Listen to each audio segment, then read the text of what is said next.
ఓం శ్రీ గణేశాయ నమః. అందరికీ నమస్తే అండి. తెలుగు పంచాంగానికి స్వాగతం. జూలై 11వ తేదీ శనివారం. స్వస్తి శ్రీ పరాభవ నామ సంవత్సరం ఉత్తరాయణం, గ్రీష్మ ఋతువు, నిజజ్యేష్ఠ మాసం, కృష్ణపక్షం, శనివారం రోజు పంచాంగంలో సూర్యోదయం, సూర్యాస్తమయం, తిథి, నక్షత్రం, శుభ అశుభ సమయాలు, శుభ ముహూర్తాలతో పాటు నేటి మంచి మాటను ఈ రోజు తెలుసుకుందాం. వీడియోలోకి వెళ్లే ముందు ఇంకా ఎవరైనా మా ఛానల్ ను సబ్స్క్రైబ్ చేయకపోతే ఇప్పుడే సబ్స్క్రైబ్ చేసి పక్కనే ఉన్న బెల్ ఐకాన్ ను ప్రెస్ చేయండి. ఇలా చేయడం ద్వారా ప్రతిరోజు పంచాంగం మీకు టైంకి చేరుతుంది. అండ్ వీడియో కనుక మీకు నచ్చినట్లయితే తప్పకుండా లైక్ చేస్తారని ఆశిస్తున్నాను.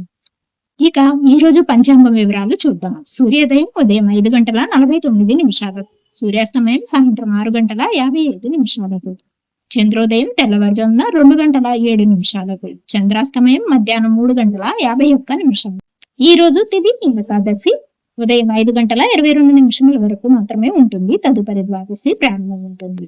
నక్షత్రం కృతిక ఉదయం 11 గంటల వరకు ఉంటుంది. తదుపరి రోహిణి నక్షత్రం ప్రారంభమవుతుంది. యోగం శూలము తెల్లవారుజామున 3:50 వరకు ఉంటుంది. కరణం బాలవ తెల్లవారుజామున 5:23 వరకు ఉంటుంది. తదుపరి కౌలవ మధ్యాహ్నం 3:46 వరకు ఉంటుంది. ఇక ఈ రోజు అశుభ సమయాలు. రాహుకాలం ఉదయం 9 గంటల నుండి 10:30 వరకు ఉంటుంది. యమగండ కాలం మధ్యాహ్నం 1:30 నుండి 3 గంటల వరకు ఉంటుంది. గుళికా కాలం ఉదయం 5:52 నుండి 7:29 వరకు ఉంటుంది. దుర్ముహూర్తం ఉదయం 6:30 నుండి 7:36 వరకు ఉంటుంది. వర్జము తెల్లవారుతుందనగా 1:20 నుండి 2:46 వరకు ఉంటుంది. ఇక ఈ రోజు శుభ సమయాలు. అభిజిత్ ముహూర్తం ఉదయం 11:55 నుండి 12:47 వరకు ఉంటుంది.